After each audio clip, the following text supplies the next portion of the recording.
Bismillahirrahmanirrahim. Assalamualaikum warahmatullahi wabarakatuh.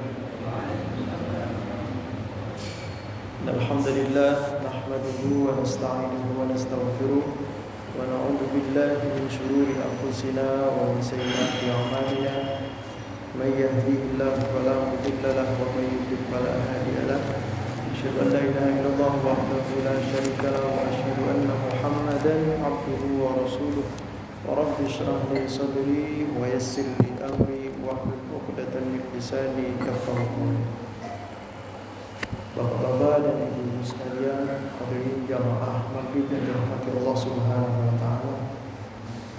Puji syukur kita kepada Allah Subhanahu wa taala di mana pada malam hari ini alhamdulillah kita diberikan hidayah dan taufik oleh Allah Subhanahu wa taala, diberikan kesempatan, kekuatan iman dan Islam yang masih kita yakini, yang masih kita imani dalam hati kita, sehingga kita bisa berkumpul di sini, bermuajah, bersilaturahim bersama-sama, ya, senantiasa mengasah kekuatan keimanan kita pada Allah Subhanahu wa taala.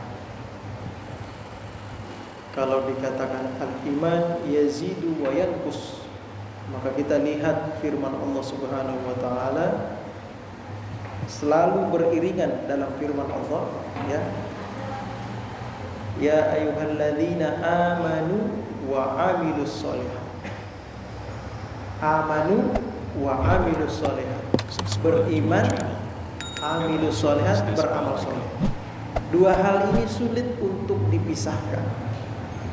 Ya, karena satu dengan yang lain saling menopang. Ya. Yang paling berpengaruh adalah iman. Sangat berpengaruh terhadap amal seseorang. Kalau imannya itu kuat, maka amaliyahnya pun kuat. Ya, amaliyahnya pun kuat, ibadahnya kuat. Kenapa? Keimanannya kepada Allah kuat. Kalau imannya itu lemah, maka ibadahnya pun maaf bisa dikatakan malas-malasan.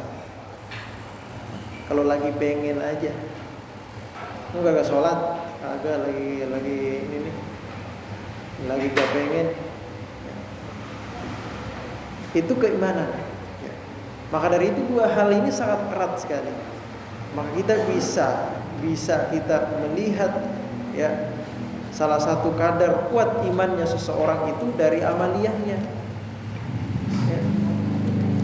Atau bisa kita melihat berkurangnya keimanan seseorang itu. Kan iman ini kan yazid wa yanqus. Iman itu kepercayaan kita, keyakinan kita pada Allah. Bisa bertambah, bisa berkurang. Dan bertambahnya iman atau berkurangnya iman ini, ya, sangat berpengaruh sekali dengan amal ibadah kita. Ya, alhamdulillah, ya, kita bersyukur pada Allah Subhanahu wa taala. Kita hadir di masjid ini, sholat berjamaah. Mudah-mudahan itu pertanda iman kita sedang naik. Keimanan kita kepada Allah Subhanahu wa taala kuat, ya, sehingga kita bisa hadir berjamaah, ya. Karena kita yakin kita berkunjung ke rumahnya Allah. Kita yakin kita beribadah dilihat oleh Allah, ya, didengar oleh Allah, diketahui oleh Allah.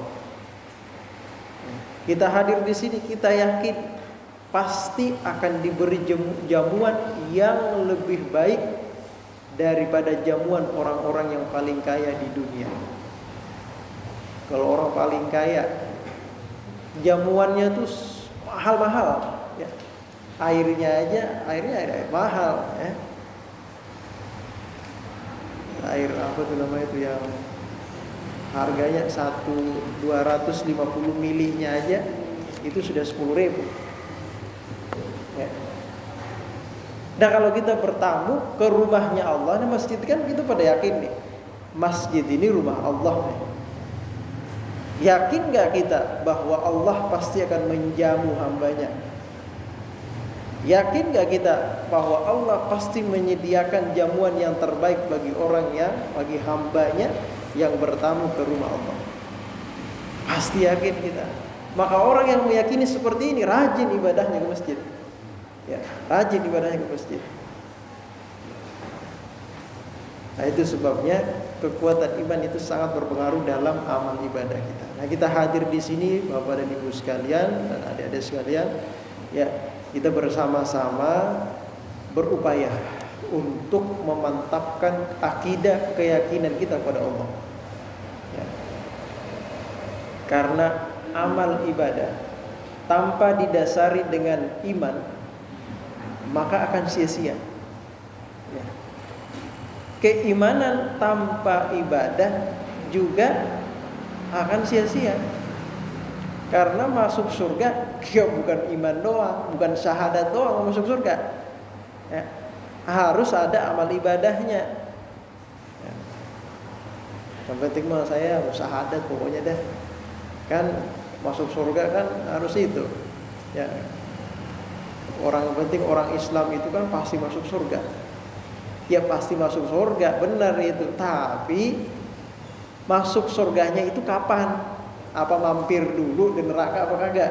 Nah itu tergantung amal ibadah kita masing-masing.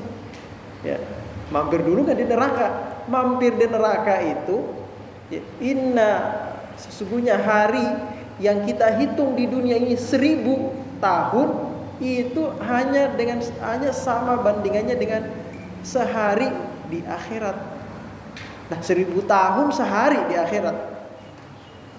Dan kalau kita hidup di dunia ini cuma 80 tahun, kira-kira berapa jam itu bandingannya di akhirat? Ya Pak ya, 80 tahun gitu umurnya misalnya 80 tahun, sedangkan sehari semalam kan 24 jam tuh. Nah kalau 24 jam di akhirat kan hitungannya 1000 tahun bandingannya di dunia. Nah jadi berapa itu? 10 tahun itu kira-kira berapa menit itu di akhirat ya. Nah, jadi Bapak Ibu sekalian, kalau kita mampir di neraka sehari aja itu kayak 1000 tahun di dunia gitu bisa dibayangkan. Apalagi mampir di neraka setahun itu berapa tuh? Siksa di neraka paling ringan kita nginjak bara api otak kita mendidih. Itu paling ringan. Yang paling berat gimana itu kira-kira tuh? Nah ini yang kita harapkan ya. Kita mengharapkan agar amal ibadah yang kita kerjakan dilandasi dengan dilandasi keimanan yang kuat kepada Allah, itu yang akan menghantarkan kita ke dalam surga. Ya. Walaupun masuk surga itu haknya Allah Subhanahu wa taala. Ya. Al-Imam An-Nawawi memberikan gambaran keimanan seseorang ya. Jadi iman seseorang ini kalau dilihat ada 5 tingkatan. Ya, ada namanya imanu taqlidin. Ada namanya imanu ilmin. Ada lagi imanu yakin. Ada lagi namanya imanu haqqin ya. Kemudian imanu haqiqatin. Nah, iman taqlidin ini adalah keimanan yang dilandasi dengan ikut kepada orang lain. Lu yakin gak Allah itu ada? Yakin saya Allah itu ada. Kata siapa? Kata si Gus, kata Pak Kiai mah kan Allah itu ada ya, kita yakin juga. Saya percaya Pak Kiai orang bener. Ini namanya iman taklid. Imannya ngikut ustaz, imannya ikut kiai. Ya. Menurut Imam An-Nawawi, orang yang beriman seperti ini masih diakui tapi berdosa, maksiat. Kenapa? Karena dia percaya kepada Allah ikut-ikutan, padahal dia diberi akal oleh Allah, dia diberikan tangan, pikiran oleh Allah, diberikan hati oleh Allah untuk memikirkan, melihat, mempelajari dalil-dalil adanya Allah Subhanahu wa taala. Ya. Kenapa? Enggak dipelajari? Ya. Kenapa cuma ikut-ikutan doang? Tuh. Ada lagi namanya imanu ilmin.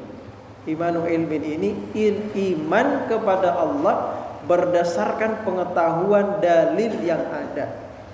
Baik itu dalil nakli, Al-Quran, Sunnah, keterangan para ulama, ataupun dalil akli, dalil logika akal. Nah, kalau rumah ini ada, pasti ada yang bikin, ya kan ya? Kalau mobil ada, pasti ada yang bikin. Kira-kira bumi ini ada, siapa yang bikin ya? Alam semesta ini ada, siapa yang bikin ya kira-kira? Karena sesuatu yang ada itu pasti ada yang bikin. Gak mungkin tiba-tiba muncul. Saya pernah lihat Ustaz, ada emas mutiara tiba-tiba muncul, saya lihat itu. Nih ada yang munculin, itu gak mungkin dia muncul sendiri ya. Ada yang menampakkan ya. Nah, siapa yang menampakkan itu? Nah, sekarang siapa yang menciptakan? Ini kan logika akal kita. Pasti ada yang menciptakan. Itu logika akal kita. Kalau dalil, nah kita percaya bahwa dalam Al-Quran sudah disebutkan bahwa Allah khalaqas samawati wal arda wa ma bainahuma. Allah menciptakan langit dan bumi dan apa di antara langit dan bumi ini ya, alam semesta, berdasarkan dalil Al-Quran yang ada.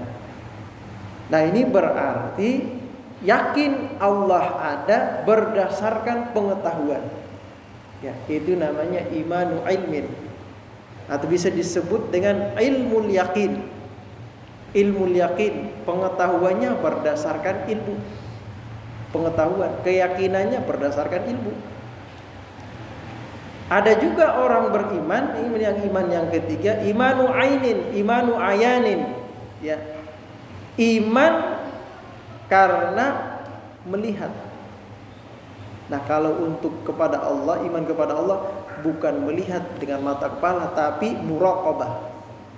Iman bi muraqabatil qalbi, fala yaghibu rabbuhu an khatirihi tarfata ain. Orang yang beriman kepada Allah selalu merasa di dalam hatinya diperhatikan oleh Allah, dilihat oleh Allah ya. Berarti atau didengar oleh Allah, berarti dia sudah sampai tahap keimanan ainul yakin. La tarawunnaha ainal yakin, dalam Al-Quran ya, summa la tarawunnaha ainal yakin, ketika bercerita tentang kubur ya. Merasakan ya. Merasakan. Ya, kalau dalam keimanan, dalam konteks pembahasan keimanan, dia sudah muraqabah. Ya, sudah selalu merasa dalam dirinya bahwa dirinya ini diperhatikan. Maka kata Imam Al-Ghazali, kalau kita pergi kemana-mana, tancapkan dalam hati kita, Allahu naziri, Allah memandangku. Allahu ma'i, Allahu naziri, Allahu ma'i, Allahu nadirun ilayya. Allahu syahidi, maaf. Allahu syahidi, Allahu ma'i, Allahu nadirun ilayya. Jadi ada 3. Kata Imam Al-Ghazali, tancapkan dalam diri kita, Allahu syahidi, Allah menyaksikan kita. Kemanapun kita, Allah menyaksikan.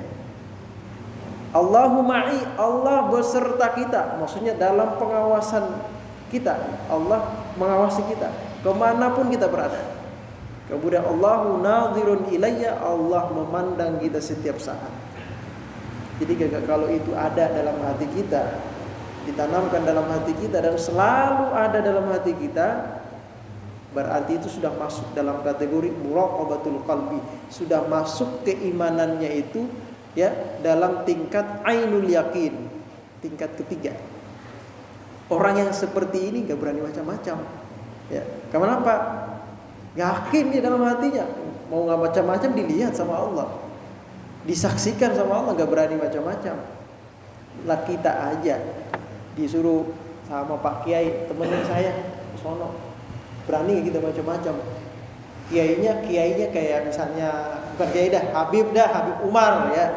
Habib Umar bin Hafidh yang kalau datang di Monas jutaan ribuan orang datang itu hadir, dikenal sedunia.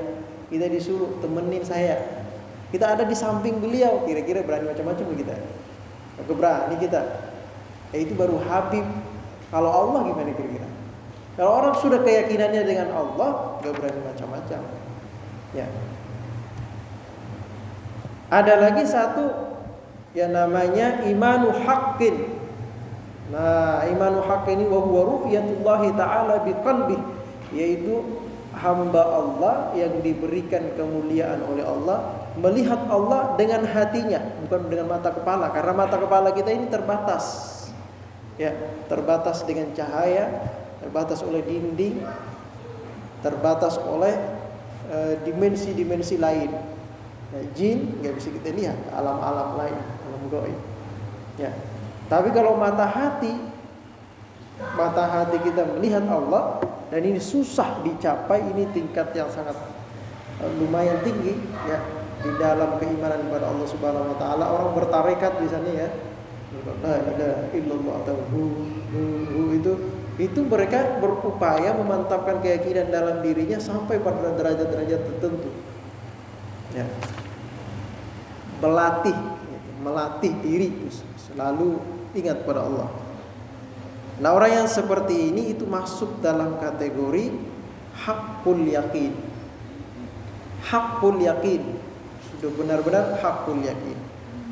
Ya. Ada satu lagi namanya hakikatul iman. Imanu hakikatin atau hakikatul iman.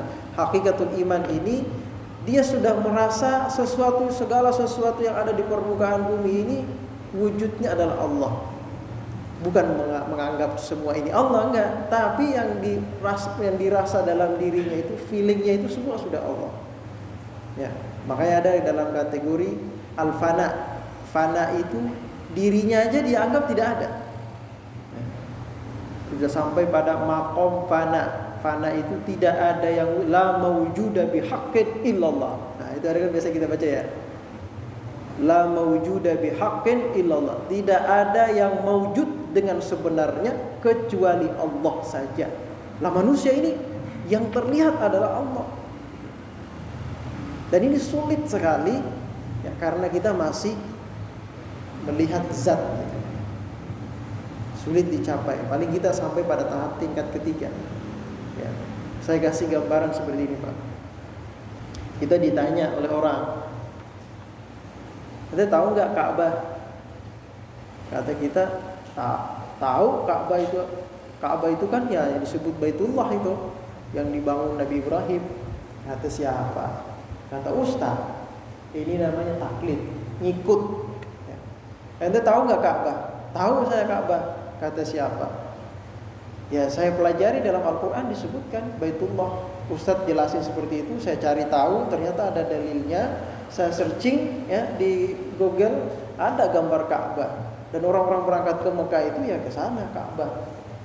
Kita tahu, tapi melalui gambar, belum secara langsung. Ya.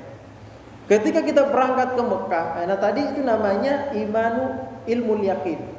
Namanya ilmu yakin, pengetahuan tentang keyakinan yang kita tahu tentang sesuatu itu, Ka'bah tadi ya. Ini baru ilmu yakin nih. Yang tadi baru iman taklid, kemudian naik derajatnya ke ilmu yakin. Nanti ketika kita berangkat ke Mekah, kita lihat langsung Mekah itu, kita lihat langsung. Ka'bah itu kita lihat langsung. Oh, ini dia Ka'bah nih ya. Kita lihat dengan mata kepala kita, itu namanya ainul yakin. Ya, namanya ainul yakin. Setelah kita lihat Ka'bah tersebut, kita mendekatinya, kita sentuh. Orang berebut, kita berusaha ikut juga gitu kan. Sampai kita nyentuh doang nih, sedikit colek doang sedikit. Habis itu kedorong lagi sama orang, baru pengen banget itu. Bapak kira-kira kalau misalnya berangkat haji, kita udah berusaha ternyata sempat nyentuh gitu. Girang gak kira-kira Pak? Girang kita. Ini sudah sampai banget sama haqqul yakin. hakikat keyakinan benar-benar Ka'bah itu ada. Saya lihat dan saya sentuh, benar-benar ada. Ya, bukan cuma hayalan itu di depannya itu. Yang saya lihat itu bukan hayalan, tapi benar-benar saya sentuh. Nah, ini namanya hakul yakin. Ada lagi di atasnya, setiap hari kita di situ di Ka'bah, melihat, menyentuh, mencium. Kalau sudah seperti itu namanya ya hakikatul yakin. Udah benar-benar yakin pokoknya. Contoh lain apa? Kalau enggak juga. Contoh lain, ada orang ngomong api itu panas. Kata kita api itu panas. Katanya sih panas, dan belum tahu juga gitu. Kata si anu sih panas gitu. Setelah kita cari tahu api itu panas karena dia punya zat seperti ini, zat-zatnya ini. Itu ternyata begitu api ya. Kita lihat gambar api itu seperti apa. Nah, ini namanya ilmu yakin. Setelah kita melihat api, ini dia namanya api ini. Itu namanya ainul yakin. Kita sentuh api tersebut, kebakar tangan kita, panas. Benar panas betul ini api ini. Itu namanya hakul yakin, benar-benar yakin berarti kebakar nih tangan nih. Ya. Tapi setiap hari kita ngelihat api tersebut, kita rasain panasnya. Kita misalnya waktu musim dingin ya, kita ada di situ untuk menghangatkan tubuh. Itu hakikatul yakin. Udah benar-benar terus merasakan gitu. Ya. Nah, ini yang ingin kita usahakan. Kita kira-kira mau sampai level berapa nih? Kita mau ingat Allah terus-terusan, atau hanya sebentar, atau hanya ya ikut-ikutan saja. Nah, itu makanya kita perlu mempelajari ilmu akidah.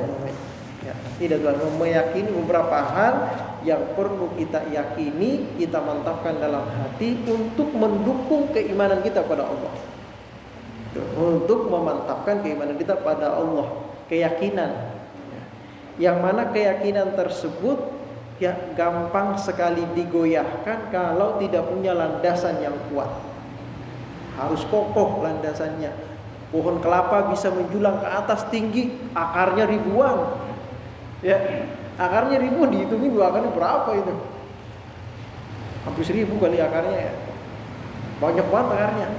Pohon kelapa bisa tinggi dia ke atas. Landasannya kuat, digoyah aja tetap seperti itu. Ya. Nah, itu yang kita harapkan dari pelajaran ilmu akidah ini, bisa memantapkan gimana kita kuat gitu. Ya.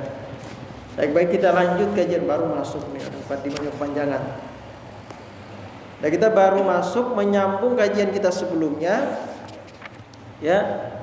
Qala al-muallif rahimahullahu taala, laisa kamitslihi syai'un wa huwas samiul basir wa annahu ta'ala muqaddasun 'aniz zamani wal makan wa anil musyabahatil aqwan wa la tuhitu bihil jihad wa la ta'tarihil hadisat. Jadi Allah Subhanahu wa taala, kita ulang sedikit ya biar tambah mantap. Allah itu tidak terserupa dengan sesuatu pun. Laisa kamitslihi syai'un. Dan Allah Subhanahu wa taala muqaddasun 'aniz zaman. Yang pertama, tidak boleh dibayangkan bahwa Allah itu mirip ini, mirip itu. Ya. Yang kedua, Allah itu ada muqaddasun 'aniz zaman, tidak didahului waktu atau tidak berada pada suatu waktu. Ya. Kenapa? Karena sebelum waktu itu ada, Allah sudah ada. Ya. Sebelum waktu itu ada, Allah sudah ada. Dan Allah yang menciptakan namanya waktu. Ya. Sebelum kata ada itu ada, Allah sudah ada. Jadi kira-kira kapan tuh? Ya gak bisa ditentukan kapan waktunya, gak ada yang tahu. Tidak ada awal. Ya. Tidak ada awal bagi adanya Allah. Wal makan, dan juga Allah maha suci dari tempat. Tidak bisa dikatakan Allah ada di atas, ada di bawah, di kanan, di kiri. Allah ada di Ka'bah, makanya kita kiblatnya ke sono. Gak bisa juga. Ya. Allah ada di atas langit, makanya kita kalau berdoa aku sini begini, ke atas. Karena Allah di langit. Nggak bisa juga. Langit ini bulat. Ya, langit ini kan bulat. Kalau yang di atas sih ke atas dia. Kalau yang di sini sebelah sini kan bulat di langit nih. Yang sebelah sini kan berdasarkan rotasi arah ke sana dia berarti tuh. Gimana aja? Kalau yang di bawah, kanan ke bawah dia jadinya. Jadi gimana jadinya? Langit kan bulat. Nah, gak ada yang nggak bisa ditentukan arahnya di mana. Ya. Lalu kenapa kita minggu lalu kenapa kita menghadap ke Ka'bah kalau sholat? Kenapa kita menghadap ke langit kalau berdoa? Karena langit itu kiblatnya doa. Kalau berdoa kita ngadapnya ke atas, menengadahkan tangan ke atas, bukan begini. Ya. Kalau berdoa, karena kiblatnya ke atas. Seperti sholat kiblatnya ke Ka'bah. Ya, kiblatnya ke Masjidil Haram, makanya kita ngadapnya ke sono. Bisa tidak bisa dibayangkan, ya, andai tidak ada kiblat. Coba ada kalau nggak ada kiblat, ada arah gitu. Kiblat ini kan tujuannya menyatukan kita umat Islam ini biar satu, sama. Kiblatnya sama-sama ke langit kalau berdoa. Ya. Kalau sholat sama-sama ke Ka'bah. Nah kalau nggak ada kiblat, kira-kira gimana? Sob di sini, yang satu ngadap sono, satu ngadap ke belakang. Loh ini yang di belakang ngadap saya sih gitu. Kan nggak ada kiblat gitu. Biar seragam semuanya, kiblatnya ke sono, biar seragam. Nah, bukan berarti Allah ada di atas ketika kita berdoa, bukan berarti Allah ada di Ka'bah ketika kita menghadap kiblat. Ya. Itu hanya menyatukan kita, kiblat saja. Untuk menyatukan kita umat Islam. Ya, jadi Allah tidak bisa dikatakan ada di sini, ada di sana. Atau Allah ada di mana-mana. Ntar kata orang, Tuhannya banyak nih kayaknya nih. Lain lagi itu. Kalaupun ada bahasa Allah ada di mana-mana, itu hanya peribahasa saja. Itu menandakan bahwa Allah itu mengetahui setiap orang dari kita. Bahwa pengetahuan Allah itu tidak luput sedikit pun. Ya. Kan kalau ada di mana-mana, CCTV ada di mana, berarti ketahui semua. Itu maksudnya. Bukan berarti Allah di sini ada di situ. Enggak, nanti berbilang jadi lagi aneh lagi nanti. Ini maksudnya pengetahuan Allah. Ya. Jadi bisa dipahami ya. Jadi Allah maha suci dari waktu, maha suci dari tempat. Sekarang wa an musyabahatil aqwan, Allah maha suci dari terserupa dengan makhluk. Terserupa dengan makhluk. Baik itu zatnya ya, ataupun sifatnya. Dan Allah kan melihat, Allah mendengar. Sama dong sama kita, bisa dengar juga bisa melihat. Beda, melihatnya Allah itu beda dengan melihatnya kita. Mendengarnya Allah itu beda dengan mendengarnya kita. Nah kalau kita mendengar, kalau ada suara, kalau nggak ada suara bisa nggak kita dengar? Nggak bisa. Kalau dalam kajian tauhid, sekarang kita tauhid yang lain, ya dalam Ummul Barahin itu disebutkan Allah bisa mendengar yang bersuara ataupun yang tidak bersuara. Bebatuan bisa didengar. Nah kita bisa dengar batu, kita pasang di telinga kedengaran batu itu apa ya bunyinya, apa sih batu? Semua benda padat, benda mati bisa didengar oleh Allah. Apalagi yang hidup. Ya. Jadi pendengarannya beda, penglihatan juga beda. Ya. Jadi tidak bisa disamakan gitu. Apalagi zat. Ya. Zatnya mau kita gambarkan seperti apa nggak bisa. Ya. Terbayang kayaknya Allah itu kayak gini kayaknya ya. Nggak bisa. Ma khatara bibalika wallahu yukhalifu dzalik. Sesuatu apapun yang terlintas dalam benak pikiran kita, Allah berbeda dari itu. Jadi nggak bisa dibayangkan. Ya. Nggak bisa dibayangkan. Wala tuhitu bihil jihad, dan Allah ya tidak meliputi satu arah. Ya. Arah kanan, arah kiri tidak ada. Atas, bawah tidak ada. Selatan, timur, barat, utara enggak ada. tidak diliputi oleh arah. Jadi gimana dong Tuhan kita kalau begitu? Ya tidak bisa digambarkan seperti apa. Ya, itulah Tuhan kita. Ya, tidak bisa digambarkan seperti apa, dan tidak bisa ditentukan ada di sini, ada di sana. Ya. Karena laisa patokan utamanya, landasan utamanya adalah laisa kamitslihi syai'un wa huwas samiul basir. Gak bisa terserupa dengan sesuatu pun, dan tidak sebanding dengan sesuatu pun. Nah, sekarang wala ta'tarihil hadisat. Nah, kalau yang kemarin terakhir itu la tuhitu bihil jihad, ya. Nah, sekarang la ta'tarihil hadisat. Tidak datang kepada Allah itu al hadisat, segala sesuatu yang baru. Maksudnya apa? Ay la tatra'u alaihi, yakni tidak datang kepada Allah al hadisat. Wal hadisat mislul amrad wal ihtiyaji wal maji'i wal nuzuli wal ju'i wal 'atashi wa ghairi dzalik, wallahu ta'ala munazzalun an hadhihi an-naqais kulliha. Jadi wal hadisat itu seperti sakit. Tadinya enggak sakit, tiba-tiba sakit. Ya. Atau misalnya tadinya enggak butuh, tiba-tiba butuh dia. Punya kebutuhan. Atau tadinya belum datang, sekarang maji datang. Atau an-nuzul turun. Atau lapar atau haus. Tidak ada istilah seperti ini bagi Allah. Ya. Tidak ada istilah seperti ini bagi Allah, karena itu sesuatu yang baru. Baru itu maksudnya tadinya tidak ada, kemudian ada. Ah, itu sesuatu yang baru namanya. Itu namanya al-hadisat. Al-hadisat itu tadinya enggak ada, kemudian ada. Itu baru. Nah, kalau misalnya tadinya kenyang, tiba-tiba lapar, kan ini kan baru nih. Gak mungkin ini ada pada Allah. Ya.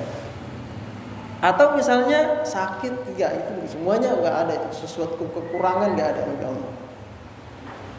Terus gimana dong kalau melihatnya Allah itu gimana dong?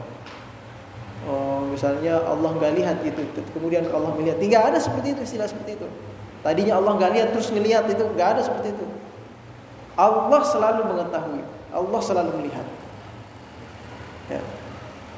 Tadinya Allah nggak dengar terus dengar, nggak ada istilah seperti itu. Karena dengar kemudian tidak dengar, atau tidak dengar kemudian dengar, itu perpindahan namanya. Berpindah dari tiada menjadi ada. Ya kan? Nah, perpindahan dari tiada menjadi ada itu mustahil bagi Allah. Jangankan zatnya, sifatnya saja mustahil. Ya, apalagi zatnya, dikatakan tadinya Allah nggak ada terus ada. Ya, sifatnya aja nggak boleh. Sifat misalnya sifat-sifat melihat, mendengar, mengetahui. Allah tadinya tidak tahu nih terus tahu. Gak bisa ada seperti itu bagi Allah. Karena itu sesuatu yang baru. Sesuatu yang baru itu tidak ada dan tidak terjadi pada Allah. Ya, bisa dipahami ya Pak ya. Segala sesuatu yang baru, baru itu maksudnya tadinya tidak ada menjadi ada. Ya. Ataupun tadinya ada menjadi tidak ada, berubah gitu. Munculnya baru. Sesuatu yang munculnya baru itu semuanya tidak ada pada Allah. Terus mendengarnya Allah kapan dong adanya? Ada sejak zatnya Allah ada. Mengetahuinya Allah kapan dong adanya? Ya ada sejak Allah itu ada. Dan Allah tidak diketahui kapan adanya. Pokoknya Allah tidak ada awal baginya. Itu. Jadi pelan-pelan ini ya. Jadi bingung lagi. Waduh, saya bingung saya ini gimana nih membayangkannya. Gak bisa dibayangkan. Ya, tapi harus diyakini ada. Gitu. Gak perlu dibayangkan seperti apa adanya, itu gak perlu. Gak wajib, gak disuruh. Yang disuruh yakin Allah ada. Yakin Allah Maha mendengar. Yakin Allah Maha melihat. Itu aja udah. Mau melihatnya seperti apa, mendengarnya seperti apa? Mendengar pakai telinga kali ya, gak bisa dibayangkan. Ya. Melihatnya pakai mata gak bisa dibayangkan. Ya. Karena Allah itu laisa kamitsli syai'.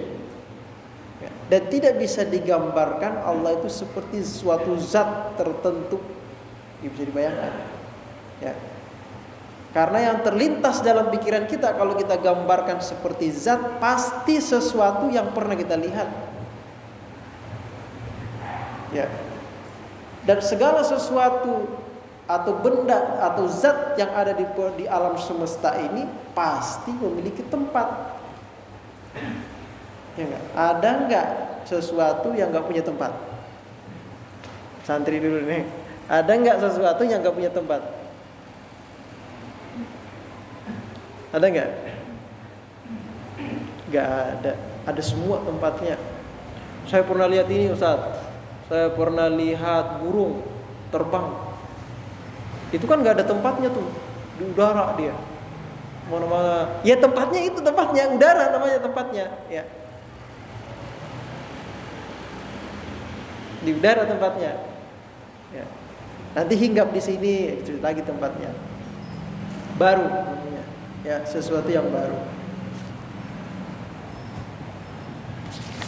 Nah, baik. Wa kullu nassin min kitabin aw sunnatin yuhimu zahiruhu musyabahatullahi ta'ala lil hawadis famadhhabus salafi wa ba'dul khalafi at-tafwid. Nah, sekarang muncul permasalahan. Ya, kan ada dalam Al-Qur'an Allah itu punya tangan. Ada orang bilang, kita dengar juga, kata orang Allah itu maha melihat, maha mendengar dalam Al-Quran. Kemudian ada juga kata orang Allah itu kalau sepertiga malam Allah turun. Ya, dengar ya Pak ya. Terus dalam Al-Quran ada juga Wajaa rabbuka wal malaku saffan saffa, dan Tuhan kamu datang wal malaku bersama dengan para malaikat berbaris bersop-sop. Tuhan datang. Berarti datang dari mana? Kayak gitu, kayaknya dia pertanyaan begitu jadinya. Ya. Nah, semua sesuatu yang seperti ini yang menggambarkan jenis, apalagi dalam Al-Qur'an yadun, ya. Yadullaha fawqa aydihim. Atau was-samaa'a banainaha biaidi. Kami membangun langit ini ya biaidin dengan tangan. Apakah dengan tangan seperti apa? Yang jelas pikiran kita tangan itu kalau bukan tangan manusia, tangan makhluk. Ya tangan makhluk lain kalau misalnya dia ada seperti cakaran atau seperti tangan kuda gitu yang tangan kaki depannya gitu dia tangan atau seperti apa? Pasti ada gambaran. Nah, di sini segala sesuatu yang seperti ini ada dua pendapat dalam kalangan ulama tauhid. Nah, ulama-ulama salaf terdahulu dalam memahami hal ini ya mereka berpendapat at-tafwid. Apa itu at-tafwid? Wa huwa sarful lafzi an dhahirihi ma'a adami ta'arrud li bayanil ma'na al-murad minhu. Yaitu menyerahkan lafaz tersebut kepada Allah secara zahirnya kepada Allah tanpa ditafsir-tafsirkan. Ya. Diserahkan kepada Allah, maknanya pun diserahkan kepada Allah. Bal yatruku wa yufawwidu ilmahu ilallah ta'ala, bahkan mereka meninggalkan itu, dibiarkan begitu saja dan menyerahkan pengetahuannya kepada Allah. Bi ayyakul, seperti mereka ulama-ulama terdahulu itu mengatakan Allahu a'lamu bi muradi, Allah yang lebih tahu maksud ayat ini. Jadi kalau Allah mengatakan was-samaa'a banainaha bi aidin, dan langit kami ciptakan dengan tangan kami, ulama terdahulu, ulama salaf ya sebelum berakhir tahun 300 Hijriah, itu ulama salaf itu ya, mereka berpendapat itu urusan Allah. Wallahu a'lam bimuradi, Allah yang maha tahu, tanpa ditakwil itu maksudnya ini enggak ada seperti itu Pokoknya itu diserahkan kepada Allah. Yang jelas laisa kamitslihi syai'un. Maksudnya nggak bisa dibayangkan, nggak bisa seperti apa, urusan Allah. Itu ulama zaman dulu, namanya ulama salaf yang hidupnya sebelum tahun masih di bawah 300-an. Ya. Kalau sudah 300 ke atas itu, ya, sebelum masuk tahun 400-an, ya. Nah, itu sudah bukan, ya. 1 sampai 100 sampai 200, 300 masuk tahun ke 400-an itu sudah bukan salaf, itu namanya khalaf. Nah, ulama-ulama salaf ini seperti itu. Ya. Nah, saudara-saudara kita dari golongan salafiyah yang tadinya dikenal dengan Wahabi, sekarang disebut dengan salafiyah, mereka meyakini seperti itu. Mereka mengatakan ikut dengan tafwid. Tafwid itu ya serahkan pada Allah urusannya. Cuma ada yang kebablasan. Nah, yang kebablasan ini nanti yang ribet nih, karena masuk dalam kategori tajsim. Tajsim itu menganggap Allah itu punya jisim. Punya jisim itu punya wujud seperti ini atau seperti itu. Nah, ini yang kebablasan nanti. Karena ulama salaf itu tidak menggambarkan apapun dan tidak memaknai apapun. Udah sesuaikan dengan makna yang datang dari Allah secara lafadznya, urusan hakikatnya seperti apa urusan Allah. Ya, ini ulama-ulama salaf seperti ini. Ya. Kalau pendapat ulama khalaf, ya, itu takwil. Takwil itu hamlul lafzi ala khilafi zahirihi ma'a bayanil ma'nal murad, yaitu menggunakan makna berbeda dengan makna yang zahir yang tertulis, tapi digunakan makna lain yang mendekati makna tersebut beserta menjelaskan maksud dan tujuannya. Seperti tadi misalnya was-samaa'a banainaha bi'aidin, langit kami ciptakan dengan tangan, itu dalam makna tekstual. Kalau ulama salaf memaknainya itu maksudnya sesuai dengan apa yang Allah kehendaki, tidak perlu kita tafsirkan, kita maknai seperti itu, dan tidak perlu dibayangkan. Itu makna ulama salaf. Tapi kalau ulama khalaf yang hidupnya di 400-an ke atas sampai sekarang, ya. Nah, kalau sekarang ulama asriyah namanya, ya. 400-an ke atas itu mereka berpendapat itu ditakwil sesuai konteksnya. Tangan itu fungsinya apa? Fungsinya mengatakan apa? Kalau orang punya tangan itu pertanda dia punya kekuatan. Ya, tangan itu bisa difungsikan untuk kekuatan. Itu berarti ini maksudnya was-samaa'a banainaha bi'aidin. Itu maksudnya adalah Allah menciptakan langit ini dengan kekuatan Allah yang tidak ada bandingannya. Ya, kekuatan Allah yang tidak ada bandingannya. Biquwatin azimah. Itu menafsirkan, ya. Tapi apakah itu benar? Ini hanya pendapat mereka para ulama demi menyelamatkan pemahaman-pemahaman orang awam yang dikhawatirkan salah sangka. Khawatirnya ada orang awam yang gak pernah belajar ilmu tauhid, cuma baca Quran doang, ketemu dalam Al-Quran was-samaa'a banainaha bi'aidin, berarti Allah ini punya tangan yang sebenarnya, ya. Dia pahami Allah punya tangan. Wah, itu sudah bahaya. Itu namanya tajsim, menyamakan Allah dengan makhluk yang punya tangan. Apalagi dia membayangkan tangan Allah kayaknya jarinya atau banyakannya. Nah, itu sudah bahaya itu. Ya. Nah, ini yang ditolak oleh ulama-ulama khalaf. Dikhawatirkan ada yang memahami seperti itu, sehingga hamlul lafzi, diubahlah makna tersebut yang bisa menyebabkan orang salah paham, diubah kepada makna lain gitu, demi menyelamatkan pemahaman orang-orang awam biar gak salah paham, ya. Nah, ini jadi ada makna. Kalau ulama salaf udah serahkan pada Allah, gak perlu dimaknai seperti ini atau seperti itu urusan Allah. Nah, kalau ulama khalaf, ya, itu memaknai dengan takwil. Takwil itu apa tadi? Takwil itu memaknai lafaz tersebut dengan maksud dan tujuannya, bukan secara tekstual. Ya. Nanti akan panjang pembahasannya. Ada pembahasan nanti wassama ar-rahmanu 'alal arsy istawa, Allah bersemayam di arsy. Itu maksudnya apa? Allah di atas arsy atau gimana? Nah, itu insyaallah akan kita bahas pada pertemuan berikutnya. Ya, sampai di sini ada yang mau bertanya silakan. Ada yang mau bertanya silakan, Pak. Biar kagak bingung. Ya. Karena urusan ilmu tauhid ini juga yang main.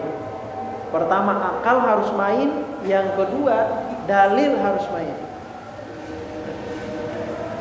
Dalilnya harus main. Kalau Mu'tazilah, mereka hanya menggunakan akal, nggak mempercayai dalil. Itu orang-orang Mu'tazilah. Kalau nggak masuk akal, berarti dalil salah nih, dalilnya nih. Nah, itu Mu'tazilah. Kalau kita, dalil harus sesuai dengan akal. Ya. Ada mau ditanyakan silakan.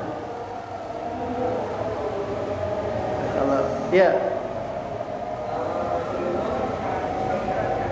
Iya.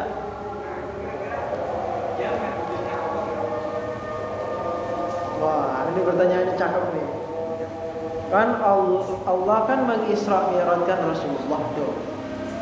Bahkan dikatakan sampai kepada Sidratul Muntaha. Kemudian summa dana fatadalla fakana qaba qausaini aw adna. Itu diceritakan wan najmi, surah An-Najm ya, wan najmi idza hawa. Itu semakin dekat Rasulullah dengan Allah. Apakah pertanda bahwa Allah ada di sana atau tidak? Wah, di sini multi interpretasi. Ya, multi tafsir dari para ulama yang jelas semuanya ya berusaha dari sekian banyak pendapat tersebut, intinya mereka berusaha ya untuk menafsirkan bahwa Allah itu ya tidak berada di suatu tempat tertentu. Kenapa? Karena masalahnya nanti sama dengan makhluknya. Dan Rasulullah melihat Allah, kan dikatakan Rasulullah melihat Allah. Di sini Rasulullah melihat kebesaran Allah, bukan melihat dengan mata kepala sendiri. Karena semua anggota akan merasakan wujudnya Allah, bukan hanya melihat dengan mata kepala sendiri. Ya. Seperti itu. Jadi di sini ulama berbagai macam pendapat. Ada yang menafsirkan, ada memang menafsirkan Allah ya ada di sana, tapi tidak bisa ditetapkan di sini atau di situ. Rasulullah berjumpa dengan Allah itu tanpa mengetahui letaknya di depan atau di belakang atau di atas atau di bawah. Yang jelas Allah ada di situ, tapi tidak bisa dipastikan di belakang, di depan atau di atas, di bawah, tidak bisa dipastikan. Sebagian menafsirkan itu hanya menunjukkan perjalanan ini hanya menunjukkan kebesaran Allah, ya, kekuasaan Allah, bukan menunjukkan di mana tempat Allah, bukan. Mengisra mi'rajkan, perjalanan Isra Mi'raj itu hanya menunjukkan kebesaran Allah saja, bukan menunjukkan tempat Allah di mana berada. Ya. Yang intinya adalah kembali lagi bahwa Allah itu munazzahun an kulli syai'. Maha suci Allah dari segala sesuatu. Tidak bisa digambarkan seperti apa, tidak bisa dikatakan berada di mana, ataupun tidak bisa dikatakan ada sejak waktu ini atau waktu itu. Karena Allah maha suci dari itu semua. Apalagi dikatakan Allah itu begini, Allah itu begitu, Allah itu sakit atau Allah ini. Karena ada riwayat hadis Allah sakit. Maridtu kan, ada hadis riwayat tadi seperti itu. Tapi riwayat hadis ini bukan dipahami dengan konteksnya, ya. Jadi teksnya, tapi dipahami secara kontekstual itu maksud daripada hadis itu. Ya, ya seperti itu saja. Cukup. Karena sudah masuk waktu Isya. Ya, kita tutup dengan suratul Fatihah. Ya, kalau bapak-bapak sekalian untuk pertemuan berikutnya kalau bisa bawa pertanyaan. Ada yang ditanya biar hidup. Ya. Hayatul ilmi bin mudzakarah. Hidupnya ilmu itu dengan saling tukar pikiran, pendapat ada pertanyaan kemudian dijawab, itu nempel Pak kalau begitu. Kalau teori dari awal sampai akhir itu nanti bingung pulang ke rumah, tadi Ustaz ngomong apa ya? Ya untung ada videonya. Kalau ada videonya gimana? Ya. Kalau ditanyakan biasanya nempel ya. Jadi kalau ada yang kurang paham khusus mengenai akidah, ditanyakan saja. Ya. Itu dengan suratul Fatihah yang mudah-mudahan kita semuanya dijaga dari kesyirikan, dijaga dari pemahaman-pemahaman yang menyesatkan, dijaga oleh Allah Subhanahu wa taala dari keyakinan-keyakinan yang bisa menyesatkan kita, bahkan bisa mentajsim Allah Subhanahu wa taala sehingga kita keluar dari keislaman masuk kepada kekufuran. Ya. Ala hadhihi wa qul tusalla ila hadratil Muhammad sallallahu alaihi wasallam. Al-Fatihah.